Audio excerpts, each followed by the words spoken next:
Assalamualaikum warahmatullahi wabarakatuh. Talhah bin Ubaidillah bin Utsman bin Amru bin Ka'ab bin Sa'ad bin Tamim bin Murrah bin Ka'ab bin Lu'ay, yaitu ibunya bernama Asy-Sya'bah binti Al-Hadrami, saudara perempuan Al-Ala. Wanita ini telah menyatakan dirinya sebagai seorang muslimah. Ia seorang pemuda Quraisy yang memilih profesi sebagai saudagar.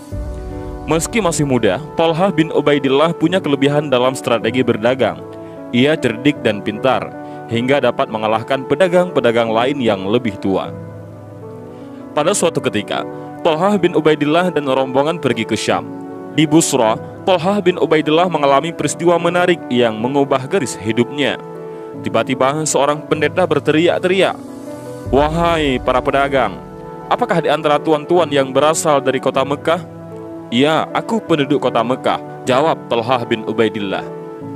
"Sudah munculkah orang di antara kalian orang yang bernama Ahmad?" tanya pendeta itu. "Ahmad yang mana?" "Ahmad bin Abdullah bin Abdul Muttalib. Bulan ini pasti muncul sebagai nabi penutup para nabi. Kelak ia akan hijrah dari negerimu ke negeri berbatu-batu hitam yang banyak pohon kurmanya. Ia akan pindah ke negeri yang subur makmur, memancarkan air dan garam. Sebaiknya engkau segera menemuinya, wahai anak muda," kata pendeta itu. Ucapan pendeta itu begitu membekas di hati Talhah bin Ubaidillah, sampai tanpa menghiraukan kafilah dagang di pasar, ia langsung pulang ke Mekah.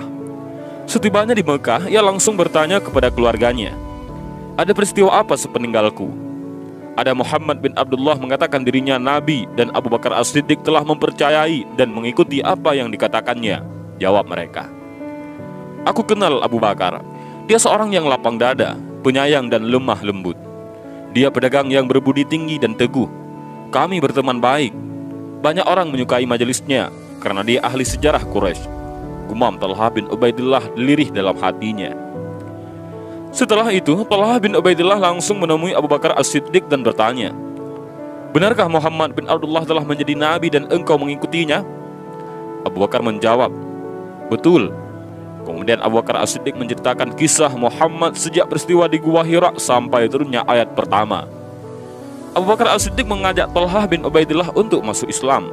Usai Abu Bakar As-Siddiq bercerita, Talhah bin Ubaidillah ganti berbicara tentang pertemuannya dengan pendeta Busra. Abu Bakar As-Siddiq tercengang. Lalu Abu Bakar As-Siddiq mengajak Talhah bin Ubaidillah untuk menemui Muhammad SAW dan menceritakan peristiwa yang dialaminya dengan pendeta Busra. Di hadapan Rasulullah, Talhah bin Ubaidillah langsung mengucapkan 2 kalimat syahadat. Bagi keluarganya, masuk Islamnya Talhah bin Ubaidillah bagaikan petir di siang bolong.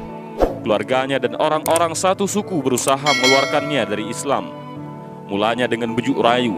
Namun karena pendirian Talhah bin Ubaidillah sangat kokoh, mereka akhirnya bertindak kasar. Siksaan demi siksaan mulai mendera tubuh anak muda yang santun itu. Kelompok pemuda mengiringnya dengan tangan terbelenggu di lehernya. Orang-orang berlari sambil mendorong, memacu, dan memukuli kepalanya. Dan ada seorang wanita tua yang terus berteriak mencaci maki Talhah bin Ubaidillah, yaitu ibunya, Asy-Sya'bah. Tak hanya itu, pernah seorang lelaki Quraisy, Naufal bin Khuwailid, yang menyeret Abu Bakar As-Siddiq dan Talhah bin Ubaidillah, mengikat keduanya menjadi satu dan mendorong Al-Gojo sampai darah mengalir dari tubuh sahabat yang mulia ini. Peristiwa ini mengakibatkan Abu Bakar As-Siddiq dan Talhah bin Ubaidillah digelari Al-Qarnain atau sepasang sahabat yang mulia. Tak hanya sampai di sini saja cobaan dan ujian yang dihadapi Talhah bin Ubaidillah. Semua itu tidak membuatnya surut, melainkan makin besar bakti dan perjuangannya dalam menegakkan Islam, hingga banyak gelar dan sebutan yang didapatnya, antara lain Asy-Syahidul Hayy ataupun syahid yang hidup. Julukan ini diperolehnya dalam perang Uhud.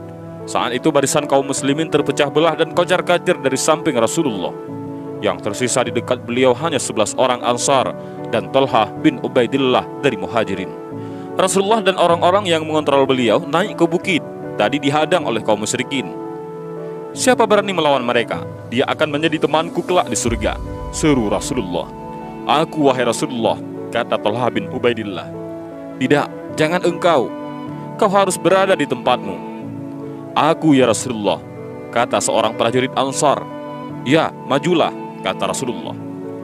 Lalu prajurit Ansar itu maju melawan prajurit-prajurit kafir. Pertempuran yang tak seimbang mengantarkannya menemui kesyahidan. Rasulullah kembali meminta para sahabat untuk melawan orang-orang kafir, dan selalu saja Thalhah bin Ubaidillah mengajukan diri pertama kali. Tapi senantiasa ditahan oleh Rasulullah dan diperintahkan untuk tetap di tempat sampai 11 prajurit Ansar gugur menemui syahid dan tinggal Thalhah bin Ubaidillah sendirian bersama Rasulullah. Saat itu Rasulullah berkata kepada Thalhah bin Ubaidillah, "Sekarang engkau wahai Thalhah." Dan majulah Thalhah bin Ubaidillah dengan semangat jihad yang berkobar-kobar menerjang ke arah musuh dan mengusir mereka jangan mendekati Rasulullah. Lalu Thalhah berusaha menaikkan Rasulullah sendiri ke bukit, kemudian kembali menyerang hingga tak sedikit orang kafir yang tewas. Saat itu Abu Bakar As-Siddiq dan Abu Ubaidah bin Jarrah yang berada agak jauh dari Rasulullah telah sampai di dekat Rasulullah. "Tinggalkan aku, bantulah Thalhah kawan kalian," suruh Rasulullah. Keduanya bergegas mencari Thalhah bin Ubaidillah. Ketika ditemukan, ia dalam kondisi pingsan, sedangkan badannya berlumuran darah segar. Tak kurang 79 luka bekas tebasan pedang, tusukan tombak, dan lemparan panah yang memenuhi tubuhnya. Pergelangan tangannya putus sebelah. Dikiranya Thalhah sudah gugur, ternyata dia masih hidup. Karena itulah gelar syahid yang hidup diberikan Rasulullah. Siapa yang ingin melihat orang berjalan di muka bumi setelah mengalami kematiannya, maka lihatlah Thalhah bin Ubaidillah, sabda Rasulullah Shallallahu Alaihi Wasallam. Dan sejak saat itulah, bila orang membicarakan perang Uhud di hadapan Abu Bakar As-Siddiq, maka beliau selalu menyahut, perang hari itu adalah peperangannya Thalhah seluruhnya sampai akhir hayatnya.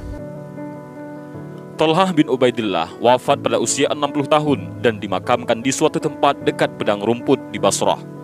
Rasulullah pernah berkata kepada para sahabat, "Orang ini termasuk yang gugur, dan barang siapa yang senang melihat orang syahid berjalan di atas muka bumi, maka lihatlah Thalhah bin Ubaidillah."